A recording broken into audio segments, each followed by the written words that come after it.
back. Probably just heard me having a right tiff with Becky because she doesn't know where she's put a brew. I've made her a brew. She sat next to an empty cup, trying to tell her she's had a brew. You drank it. Gone. Why am I sitting around in the dark kitchen for a brew that's been drank? Why? You couldn't have written it, mate. You couldn't have written it because that's today's topic: solving mysteries, cracking puzzles, and whatnot. And now we've got the mysterious case of the time-traveling brew. Exactly. Which is brilliant. Get it written down. Get it off to the publishers or whatever it is. Copyright it so no bugger steals it. Go in the book. Get it done. Yeah. Get it done. So how you doing, mate? You okay? I'm not bad at all, mate. Yourself? Oh, I'm wearing I don't know what that was. That's not exactly descriptive. I'm wearing a sheep, so I'm good. Yeah, it's good. I made the mistake of leaving my bedroom window open all day, so it's cold. Yeah, it's a little bit nippy, as it were. So, for those of you that have tuned in live, thank you for tuning in. Thank you for stopping by. You will know why you're here. If you're clicking on this after the fact, then you should still already know why you're here. Because if you don't, then for shame. Maybe you need to stop drinking or whatever it is that leads you to do things that you don't know what you're doing. Whatever that is. Anyway, so the topic. That is quite a serving. I like it. Is that complete molded coal? So on today's agenda, we're looking at testing our rational problem-solving skills, hypothesizing, breaking down the pragmatic dismantling of fantastical problems. And for those of you that are avid viewers of this humble podcast, I think there'll be at least 0.4 of you that would apply to. You'll know that the last time we did this, we had a very special guest. We had Mr. Liam O Neill. So today, to follow on from that kind of dizzying ecclesiastical heights of dramatization and success, we've brought him back. So everybody, Mr. Liam O Neill, yay! Woo! Hey, I'm here. I did it. As planned as ever. How you going, sir? You okay? I am very good. I'm just watching to make sure these numbers don't disappear now that 0.4s. I don't have much room to play with. Liam O Neill, good luck. I have left. Craig's in the building. Good morning, Craig. Good morning. Good evening. It might be good morning. He might have gone on holiday somewhere. I mean, I doubt it. But he might have done. Yeah, why not? Hello, Craig. Why not? You can't rule that out. No, that's a distinct possibility. So, given that the past few sessions that we've done here have been quite intense, we've spoken about murderers, cannibals, Liz Truss, who is both of those things combined. She is under your bed.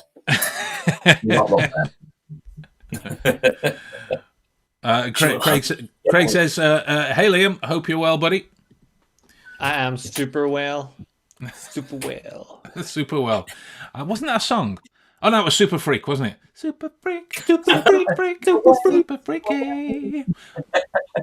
Superstitious is also a song, which I like. Now, link that together. It needs kind of like a gif of that. Super Freak, Superstitious, Superman, Super Mario. Super Mario. I think we've gone slightly off the rails already. Just slightly. Super Troopers. Super Troopers. For the longest time, we could only refer to that as Super Tupers True. Super Tupers True. I don't know why it was. Anyway, so in terms of the problems, the solutions, the breakdown, it's a mode of training that we can use because the problems that we are presented with in this setting are designed to engage our emotions, are designed to cloud our critical thinking under the weight of chemical release through our neurochemistry. Good evening, Chris. I'm glad you're enjoying the material, sir. Happy to have you here. So we've got a problem of sorts from Magician Dynamo. Then we also have a problem from the Netflix series Unsolved Mysteries. Although after the last one that we spat around here, I'm not sure why they would be unsolved. We kind of metaphorically dropped fecal matter onto the last few episodes. We weren't fans, I don't think. It was no good series. Good series. And solved mystery should have been solved mysteries. That's what it should have been called. Pretty obvious mystery. Yeah, I've got some old police cases that are kind of what's the best way to describe them? Suspicious circumstances that led to confusion, that led to bumbling, I guess. They've become legends of sorts in the kind of communities of people that follow these kinds of myths and whatnot. Like we saw with what's her name, Elisa Lam. Like we saw with Elisa Lam, and everyone was watching it thinking she was possessed, she was this, and I remembered it. I spoke to Liam about it as well, which is why I love you on these kind of spots, mate, because your matter of factness is impressive as well. But particularly when it comes to the first mystery from Dynamo, it's a follow-on from an effect that he did in one of his TV shows somewhere. I think it was Magician Impossible. I'm not 100% sure. I don't know. I just found the clip online, and he put a phone in a bottle. I nearly said he put a phone in a mobile bottle. I'm thinking, aren't all bottles mobile? Who's gonna nail a bottle down? I mean, what is that about? So I thought what we'd do is we'd kind of deconstruct it as well. I know, people are very well aware that I have a magical background as well. I know, Liam, you have a magical background as well. But when magically delicious. Magically delicious. That's the B-side to Super Freak. That's the B-side. Yeah. Magical, delicious. Well, I was thinking of Lucky Charms. I was getting them there before you did. Yeah, but we can't do that though, because if we did that, it'd be racist. If you do it, it's just funny. Yeah, that's true. Yeah. Perform, monkey. Yeah, exactly. So with this, like we can only hypothesize in terms of the method, because I can only speak for myself. I don't know how it's done. I don't know, but it's about critically analyzing what we see in order to try and peek behind the mystery that's shown to figure out the moving parts. What was that, mate? To pull the curtain back. Yeah, definitely. Let's have a little peek at the wizard and hope he's got his trousers done up. You know what I'm saying? It's one of those things. But it's not to take away from anyone's enjoyment of magic, and it shouldn't at all, because it's an incredible performance piece. But the ability to try and figure these things out goes inherently hand in hand with part of the process anyway. It's just that we are looking to borrow from that skill of controlling our emotions to rationally break down what it is that we've seen in order to try and piece together some kind of modus operandi to have this thing happen, so that we can use those qualities in other areas. And I think that was a sentence that I think that was around 9,000 words when it could have been about 12. Plus, when you think about it, it can't really ruin the experience if we're all chatting through our ass anyway. It's just our opinion that we're guessing is what That's they're it. doing. So, Oh, not as Yeah. eloquently put as yourself, but we can't have the G word on. We can't have the G word on this podcast. I'm gonna have to stop that there. We can't have the G word of sorry, excuse me. We can't have that. Like Mr. Holmes would say, you know, I never guess. It's a shocking habit, destructive to the logical faculty. That's my job. I do the guessing. That's my football. I guess this is right. We'll take a minute then to break down the problem of guessing, right? Can we really guess at this stage? Guessing would where we have no idea. Nothing to base anything on. A guess is unfounded. When a coin is rotating in the air, you can guess heads or tails, right? But when you catch it, there are ways for you to induce its whether it's heads or tails side up, and that's really the difference. We're using the information that we're seeing. So give yourselves some fucking credit, goddammit. And there's the first F-bomb of the series. Oh, no. I feel like I'm being told off at primary school. Not allowed to use naughty words, O'Neill. Guess is a naughty word on this show. Unless you're talking about special guests. I guess I'll try not to use it again then.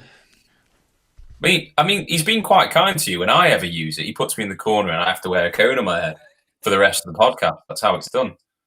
Nobody's a baby in a corner. I'm putting the stairs. Usually, I have my room. We're in the same room, but this is where he puts me when I guess. Right. So here we go. Here's part of I'm getting away from the partial homoerotic connotations of all three of us being in corners, or it's either that or a little bit Blair Witch. You know. I was going to say someone's going to face the wall. Yeah. On that bombshell, here we go. Oh, try that one. Cheers for tuning in. You'll just hear me wander off, and you'll hear a bottle smash, and I come back with a broken phone. I still don't know. God damn it! God damn it! If he had some sort of boat with a paddle and he did a move within the boat with the paddle, if you get me, Ben, I would say that was something to do with. Well, yeah, like to me, like it splits it up in terms of the you know this kind of linear narrative that's being presented that really isn't linear. The whole bit with the shrinking phone and then the close up making the phone bigger inside of the bottle. If you listen specifically to the words that were said, the guys that saw the phone in the bottle, they've just seen the same thing again. They've just seen a phone put in a bottle, and he's fed a few lines over the top, and he's done the close up, a shrinking phone. But yeah, for me, there's definitely well, that's why it's against the darkened jacket, right? That's why it's against the darkened jacket, so you can twist it around and show the other side. From there. But I mean, there's still something to be said for putting a full phone inside of a bottle, anyway, right? Regardless of the kind of prop or the justifications or who you get in on it, and what, right? There's too many issues with the reality of the situation. Like, I've peeled my fair share of bits of paper off bottles. Not once has it ever come off a bottle that easily and that cleanly. Ever. Yeah. Right? That to me, already I'm going, red light. So what you're seeing there, I mean, that has its kind of, you know, it's knock-on effects in real life. What about if it was that you knew somebody who had repeated exposure towards some kind of substance, alcohol, drugs, whatever, some kind of substance that affects their behavior in a certain way, then one day they are speaking with clarity. They are speaking more slowly. They aren't as zany, or they aren't as groggy, or whatever it is. That one day, that one change is enough for you to ask questions about the change that may have gone on, just as that bottle wrapper was enough for me to go, hang on a minute, I've never in my 21 years, shut up, of being alive, we're the same age. That's brilliant. I know we are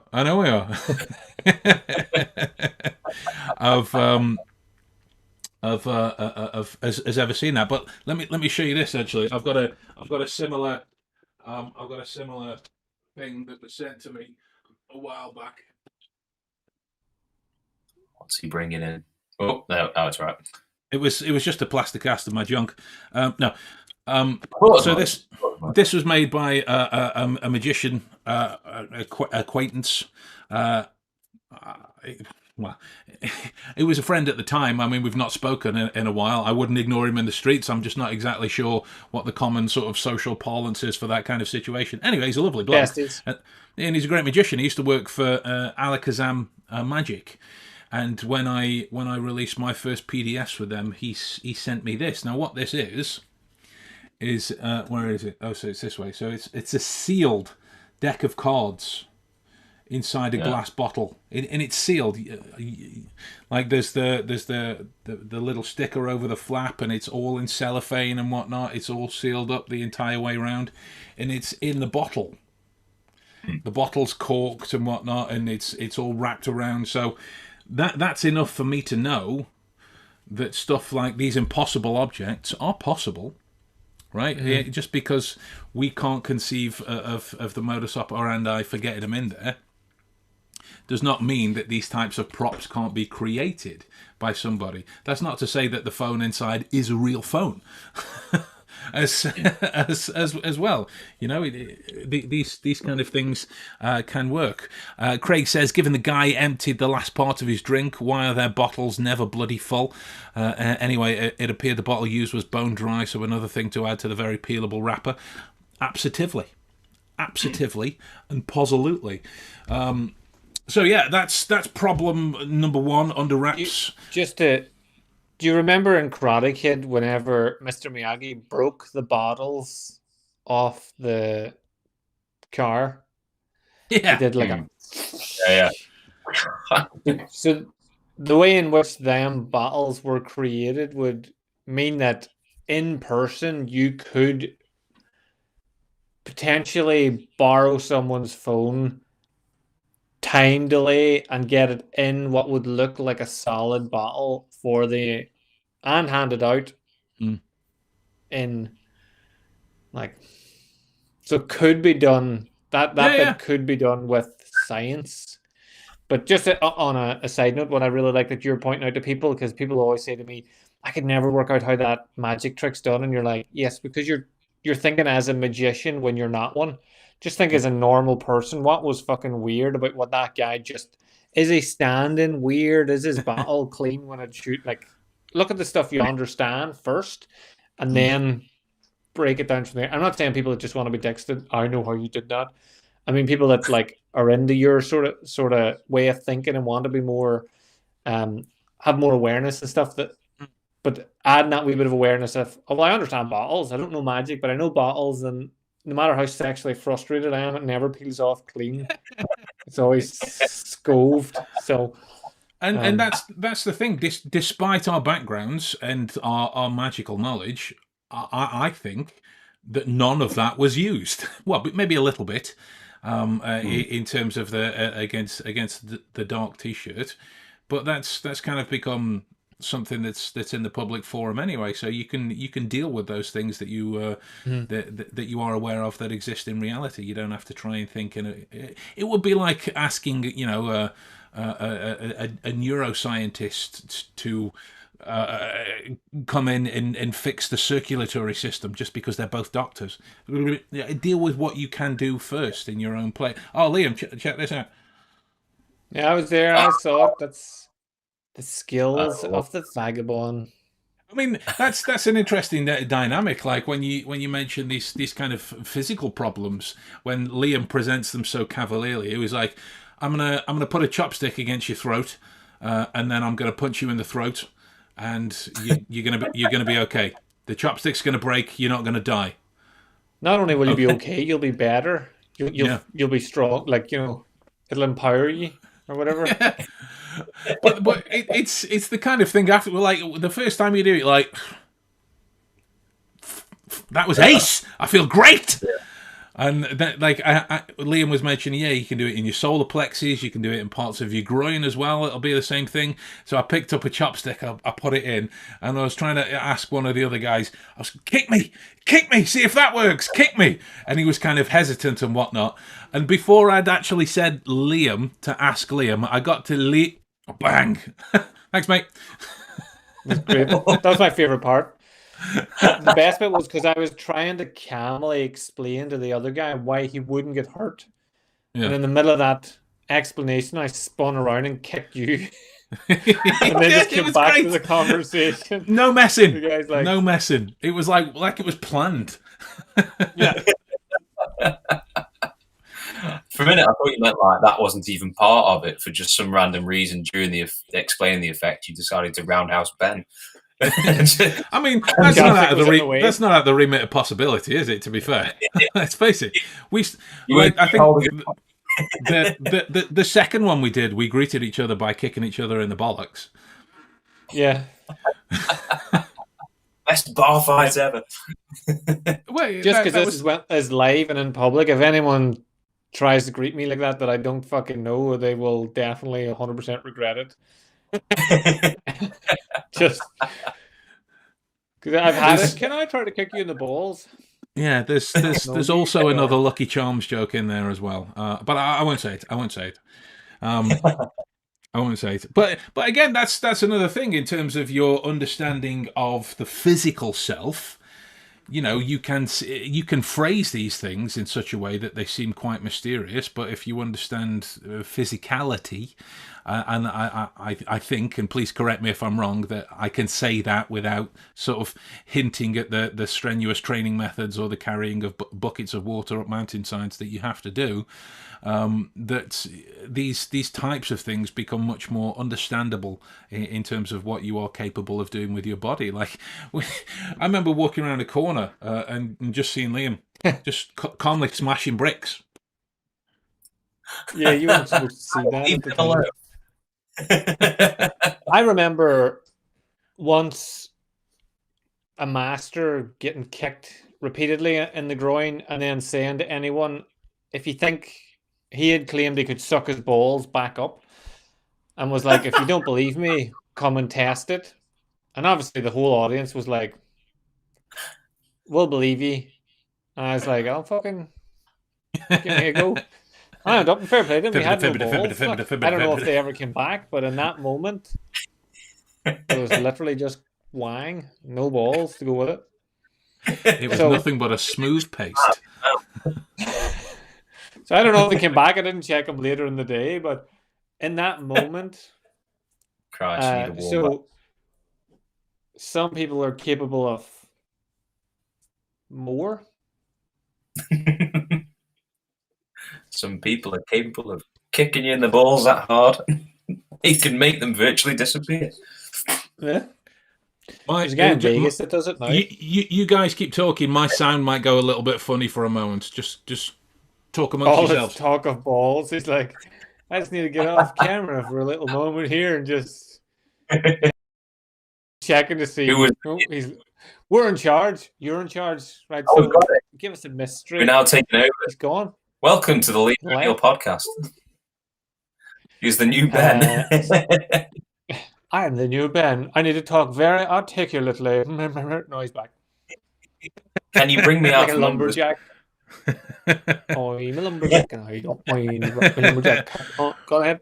Yeah, my battery was dying on the actual laptop itself, so I had to unplug my camera and use the actual the Mac camera, and so now I'm just dealing with We're literally restricted. Well, I'm kind of making the tech stuff up as I go along. That's pretty much how it's going. Yeah. Well, So who knows, right? Who knows? you've got a weird delay on my side, which is I have. Yeah. Let's try this. Let's try this. How about this? Is that better? Yeah, you're back. Is that better? Am I in? Oh yeah, you're back. For a minute, you weren't matching up with your screen, but you're back now. Yeah. You did it, Liam. You did it. You're the world's I did it. greatest. This Yay! is the rest of the podcast, ladies and gentlemen. It's just people. This is the problem we have to solve. My dying battery.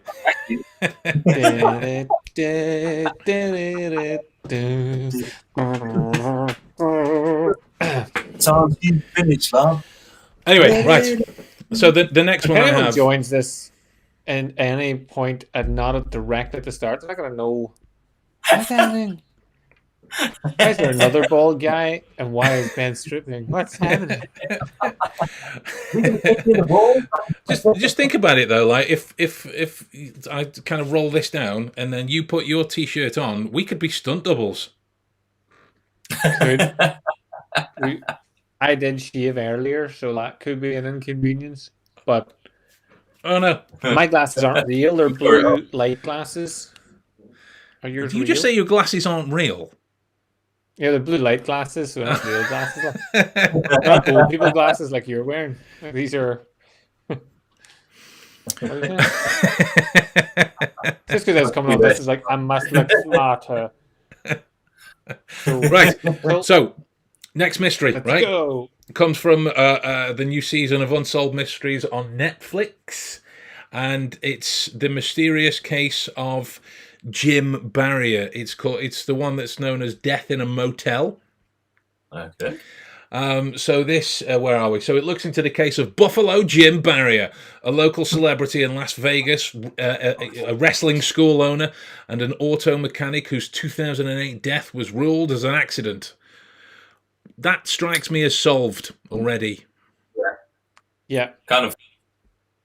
Just oddball accident version of the episode. I'm done. Move on. You don't need to watch that now. It's all fixed. We've solved it. And anyway, sorry. Although his family believe there was foul play involved. Oh, here we go. There we go. Family want money. Family need money. That's it. So Jim, who was also known as Buffalo Jim, was a wrestling promoter and auto mechanic who died in April 2008 at the age of 423. Wow. 55. He was 55. The Las Vegas resident, father of four, became whatever. Ran an auto machine shop. Where are we? Oh, so ended up in a feud with a guy called Rick Rizzolo, who was involved. Does he live in some kind of like Tesco straight to DVD movie? Rick the big telling part is when you said wrestling first, I thought American wrestler, collegiate wrestling, let's go, right? But then you said promoter, and now all these mental names have appeared. I'm like, he's like a. What about Rick Rizzler is mental to you? It's like something you buy, you get drugs. Rick Rizzlers. He's no giant haystacks, right? But this Rick Rizzolo owned a strip club. I mean, if two names were ever going to go together with name and job title, it's like Peter Stringfellow. There's only one thing that guy could have ran in the UK, and it was crabs. Plenty, probably. Plenty, absolutely. Here we go. So on April the 6th, 2008, he was found dead at Motel 6 on Boulder Highway, having been pronounced dead at 2:30 p.m. according to the Las Vegas Sun. I presume that's a paper and not the celestial body. A month A month later, the death was ruled as an accident, with the Clark County coroner concluding that he died of dilated cardiomyopathy, a disease which causes the heart to become enlarged and weakened. A toxicology report also found cocaine in Barria's body, and cocaine intoxication was listed as a contributing condition to his heart problem, while the coroner said that there was no indication of foul play at the time. According to the publication, there was a woman with Barria at the motel the night before who told police that he appeared to have a seizure. Despite the coroner's finding, Barria's family and friends have stated that they believe foul play was involved. The theory is explored in the show. So, in essence, he was found in a motel, half naked, dead. Did you just add that bit yourself? No. There are pictures of a gentleman with wearing shorts. And I shit you not, he looks like Hagrid. He looks like Hagrid. He does. He's got the long black hair, a great big bushy beard, and yeah. So anyway, he was also found dead with cocaine around his nose as well. And the only clinging to foul play, it seems, is that his car went missing after the time of death was kind of confirmed in that way, and there was this kind of mystery of what the woman was up to, and yet all of the medical reports, all of them, point towards a cocaine fueled death. How would that become something that is unsolved? Well, maybe the cocaine around his nose, because in a movie people sniff. I've never seen anyone take cocaine, because this will sound like I will. In a movie, they like stick their nose in it, and there's cocaine all over their nose, and they're like in Die Hard, he's fucking doing this. Yeah. In motels, they generally pipe sniff it because they don't want to lose any. They don't want to, like, you don't want cocaine on your nose. It's fucking expensive, probably, I heard. Like, so they want to make sure they take it. But also in movies, whenever they want to make people look like they took it when they didn't take it, they put it on them, put it over them. So maybe the family were like, he takes coke all the fucking time. There's no way he's wasting any around his nose. This is some dodge here. Also, he's a woman. Done in like amateur way. How did he get a woman? Listen, I will have nothing said against the bearded, larger gentlemen in terms of their capability to slay the women. Not literally, Mr. Dharma, if you're listening. Not literally. She slayed him. That's true. Wasn't Dharma. That's true. So it's unsolved. What are we questioning? Why his car was moved or what? No. That's the thing. Why has this been pushed into something that is considered unsolved? Right. For me, this is to do with the same kind of reasoning behind the Elisa Lam thing. It's a connection of emotions to something that they can't actually get on board with. Yeah. Right, and that's going to levitate something to a situation that you can't make head nor tail of, much like a magic trick, right? But when you break down those particular parts that you are aware of, it's a simple case. Instead of, if you're ever going to explore the legitimacy of it, instead of going after what the woman was up to or where the car went, your first port of call should be legitimizing the medical practice. Yeah. It should, because I would need to fact check the kind of details behind it, because I've not been an American, I don't know. But you have access to the kind of documents that are involved within the process of let's politely call it reviewing the dead. That way around. I didn't want to be too dark and forensically descriptive, so that sounds like a pastime you shouldn't have, but you do. Yeah, we're reviewing the dead, my dear. Well, Evening Dead review. Listen, if it's okay for taxidermists, it's okay for me. I don't know what you were talking about. I meant stuffed animals.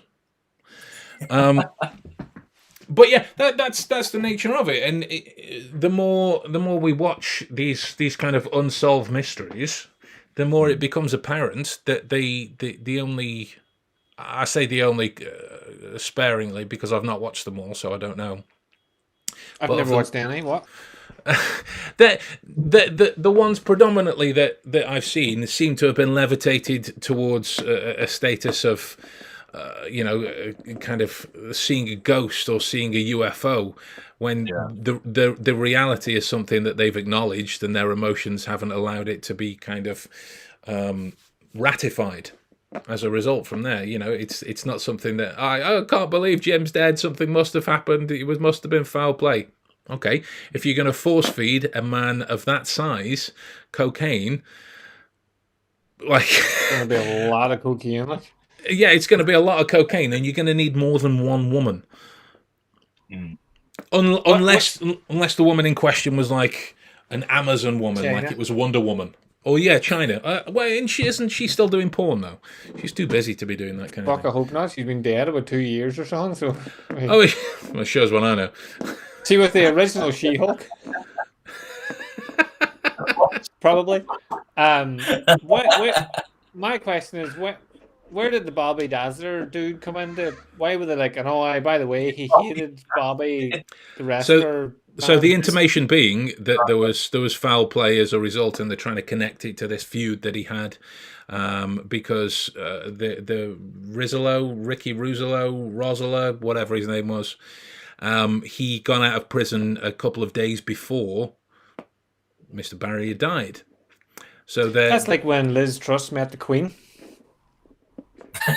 Think about it. It is. Hated her whole life, meets her dead. Think Liz. My job here is done. Good luck. I'm out. Bye. So, how did she put the Queen in a small bottle? How was it done? Probably a furnace involved there somewhere. I don't know. Whoa! Let's not. Whoa!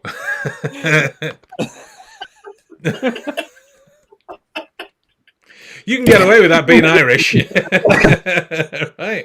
Whoa! Sticking with the wrestling theme, then we'll go back to the wrestling theme. So my match. Bonesaw is ready. That was good. Thanks. So what were we saying? Bobby Dazzler, the Bobby Dazzler man. Just find out where he was. Like, was he?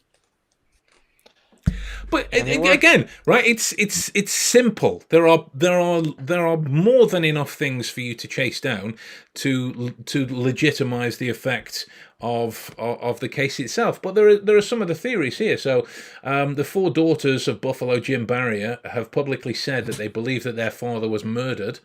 With Jennifer Barrier telling the Las Vegas Review-Journal in 2008 that she wasn't satisfied with the coroner's explanation. Get a coroner's degree yourself then and figure out the steps that you have to go through in order to qualify this kind of thing, or take those findings to a separate, that will be much easier, yeah. A separate opinion. Jennifer said that she found inconsistencies in an interview with a key witness in the case, a woman identified only as Lisa, who was the last person known to see Barrier alive. According to Jennifer, Lisa told the police that Jim was taking large amounts of cocaine and acting strangely prior to his death. Well, a large amount of cocaine will do that. Yeah. A man called Buffalo Jim doing lots of coke was acting strangely. Yeah. Bloody hell. However, later in the interview, Jennifer reported that Lisa said he was lying in bed suffering from a seizure when she left the motel. Yeah, I guess guys having a seat. I'm away anyway. Like I'm gone. I'm out. Bye. So she is like China. She only uses one name. So maybe we're onto something. This is a big wrestling conspiracy. WrestleMania 42. He'll be back. Buffalo Bill versus Bobby Dazzler. Back on the go. Is this as the referee. What? So is this the first domino of just bringing conspiracy? That's it, right? But the reason I chose this one is because there is a pattern that emerges within unsolved cases and unsolved puzzles in general. It is looking at them in terms of the logistical moving parts without emotive input. Right, that's precisely what we're doing. So if you're ever going to acknowledge something, I mean, take a look at something like a limiting belief.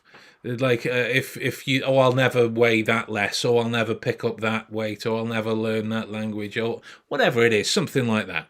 If you thought of it in terms of the moving parts of the things that you can affect, does it not become easier?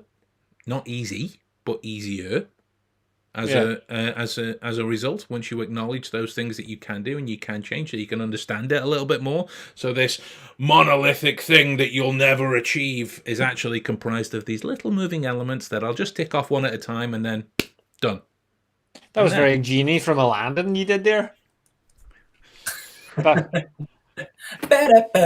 whole thing. Not to have to go every Thursday night. What do you need? What do you need? What do you need? Pop culture, son. It comes back to what you were saying earlier, is they just didn't want to believe it. So people who say can't lose a certain amount of weight, they don't want to believe that they can, because if they can, then they have to put the effort in, and if they have to put the effort in, they have to really admit that they're lazy as fuck. So it's easier to go, nah, it's not for me. Not everyone, but you know what I mean. Like, I can't learn a language. That child's got 4 languages, and he's like 8. Oh, but he's got 8 different parents with different languages. Like, they don't think of the fact that they could do it or they could achieve it. So that's probably come back to the very first thing you said after you read out the first bit. The family don't want to believe it, so to keep the memory alive by fighting the good fight, to prove that he wasn't a coked up fucking lunatic. In fact, he was a nice guy who went to a motel to help China, who was suffering in some way. Like, that's what you're talking about. Lisa being a connection to wrestling just because she's got one name. I immediately thought, like, what about Moses? What about Cher? What about Adele? China and Prince? Buffalo Bill and Bobby Dazzler, they're both wrestlers. Like, so I love that that's becoming their names, and it's not any of their names. Talking about a Buffalo. Robbie Rizzler and Jimmy, you know it's Robbie Rizzler. That sounds like the local drug dealer on a council estate. That's brilliant. You know, names aren't my forte. Okay, I've got a fun kind of speculative. I don't know. I've heard it both ways. Speculation one to finish on. No pun intended. So this is a popular one online. This is known as the Severed Feet Mystery. So in 2007, a girl was roaming a beach in British Columbia when she found a sneaker. The end. No, I'm kidding. To her horror, as she opened up the sock inside of the sneaker, she found that a human foot was inside. Since then, a number of severed feet have washed ashore. The feet have been connected to 5 men, 1 woman, and 3 of unknown sex. I thought they were severed. How could they be connected? Anyway, throughout the years, with a hoax foot thrown here and there, the case has never been completely closed, with many theories floating around as to who the feet belong to. The Vancouver police managed to identify 1 foot in 2008, matching its DNA to a man who was described as suicidal. Well, I would be if someone's cut my foot off and threw it away. They later were able to match 2 other feet to a woman who was also believed to have committed suicide.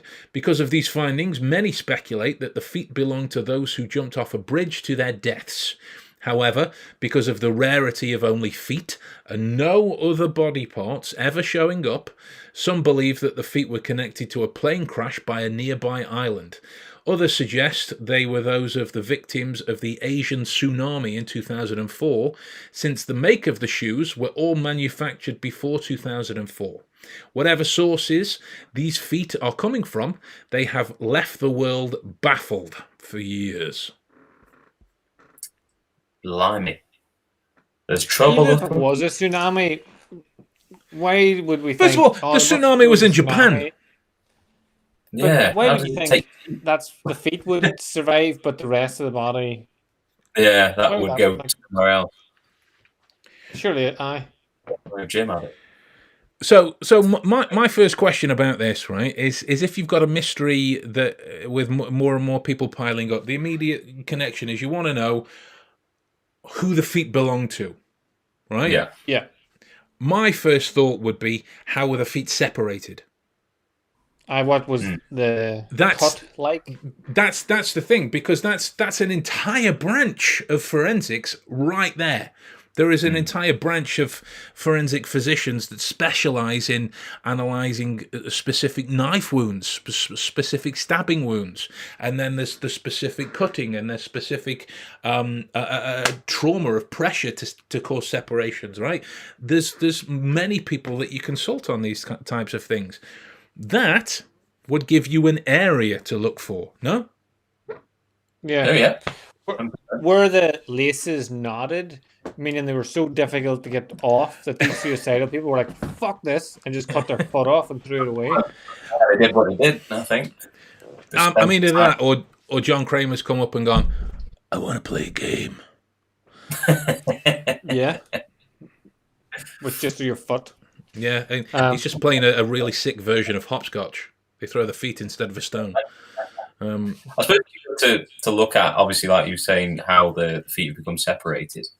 Like, what kind of area of water? Would you say a beach? Yeah, it was a beach in British Columbia. What kind of things would live? If things are severed near a beach, usually you think there's an animal involved, and what kind of creatures might be in that area? Maybe looking at that. You can also check tidal patterns. You can check tidal patterns, direction, flow, channels. That was going to be my question. Were all of these feet showing up on the same beach? Yeah, all the same beach over various periods of time. And in terms of the shoelaces, the photos that are available, they are from the forensic analysis. So I don't know if they've been tampered with or whatnot, but the photos are of the trainers. So obviously the feet's been removed, so there could be a likelihood of knots being undone and whatnot. I don't know from the available data, but all of the shoelaces are undone. They look like the kind of shoes, that like a frivolous teenager who goes, well, I can't be asked to tie these. That's the kind of the way that the laces look, and like they're all sporty, like kind of low budget runners shoes, as well. So that's a mystery for me. That's a mystery, but it's not an unsolved one. There's areas that haven't been reviewed because people aren't looking in the right places. But that would be the making of an interesting mystery. Of feet. What is wrong with me? Feet.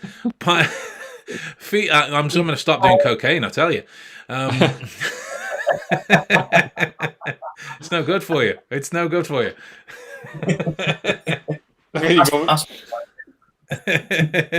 Yeah, it's not helping because my mustache here at the top is kind of poking up my nose, so I keep doing this to kind of pull it down. And the fact that you did turn your camera off because of some random excuse you came up with.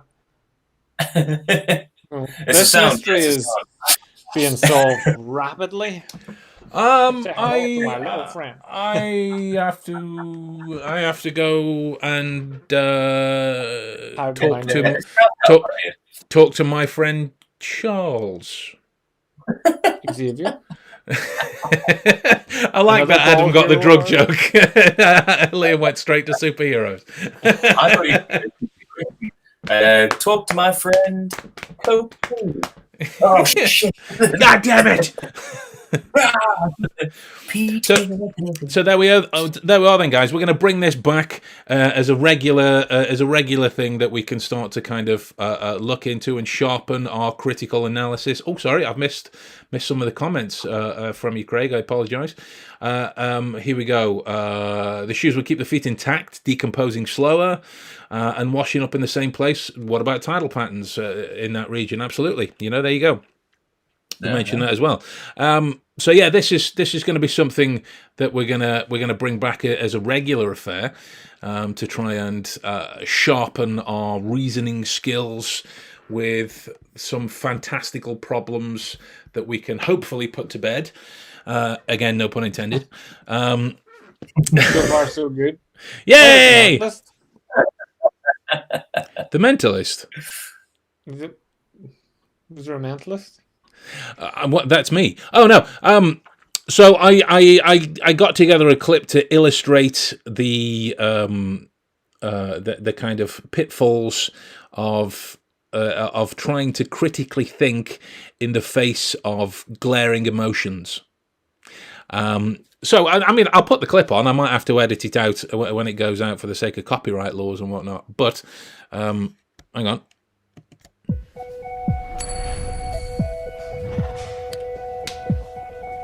Heads again. That's 18. Heads again. 19. And... voila. I believe that's the wager. Tossing a coin heads 20 times in a row. How's it done? Heads on both sides. Liam? I do this when I perform. So, Liam, keep this to yourself. Don't give it away. I've seen the clip. I've seen the clip, so I can't offer any insights over the top of it. Okay, no one's got anything else to say. Here we go. Okay. So what's the trick? Magic. Trick? Tell me what the trick is, and I will give you the money. Trick is, I have supernatural powers. It's a 2-80 coin, right? Looks normal to me. You did something to the coin, right? Come on, man. I gave you $20.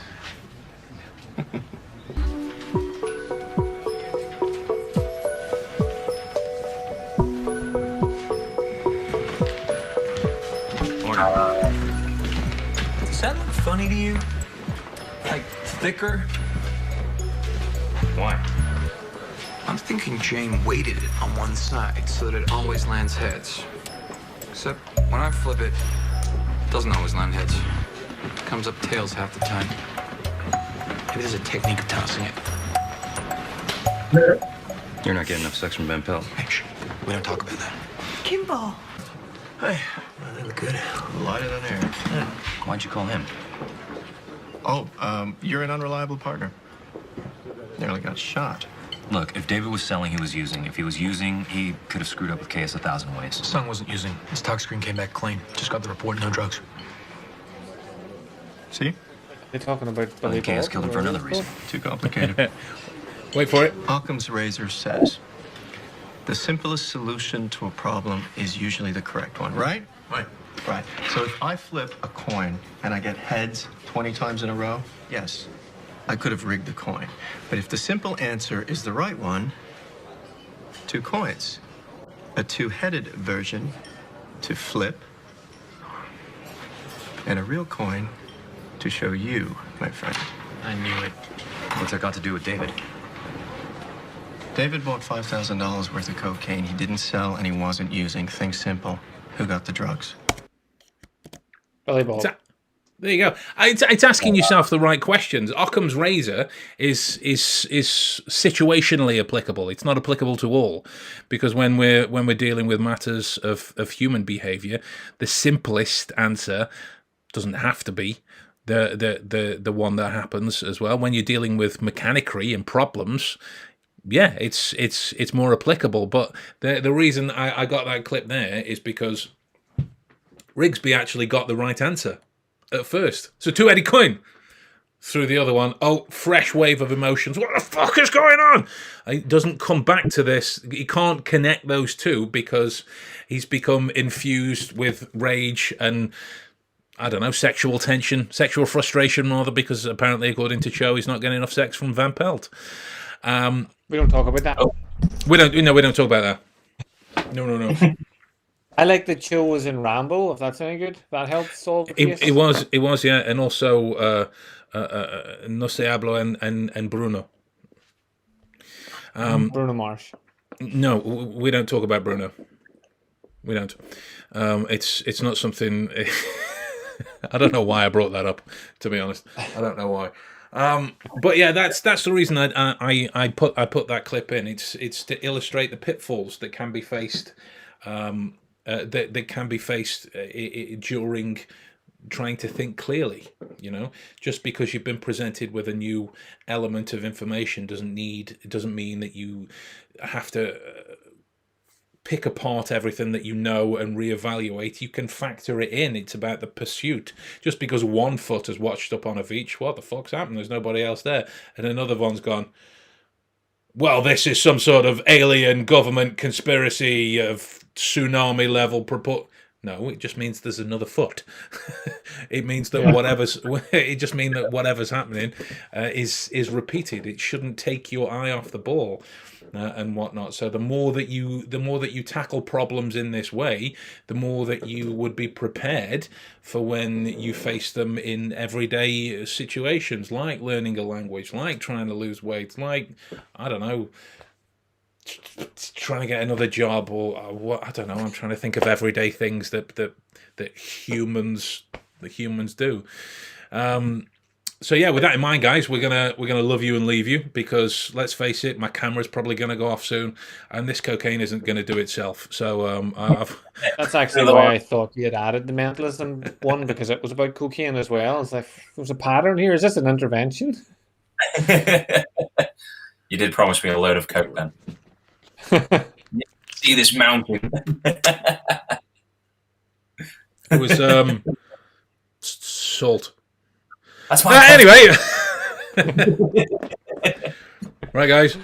So if you have or are aware of any kind of puzzles of any kind that you would like us to pick apart in future episodes, but then by all means drop them into the comments below, and we will just send them to Liam so me and Adam can rest and do something else.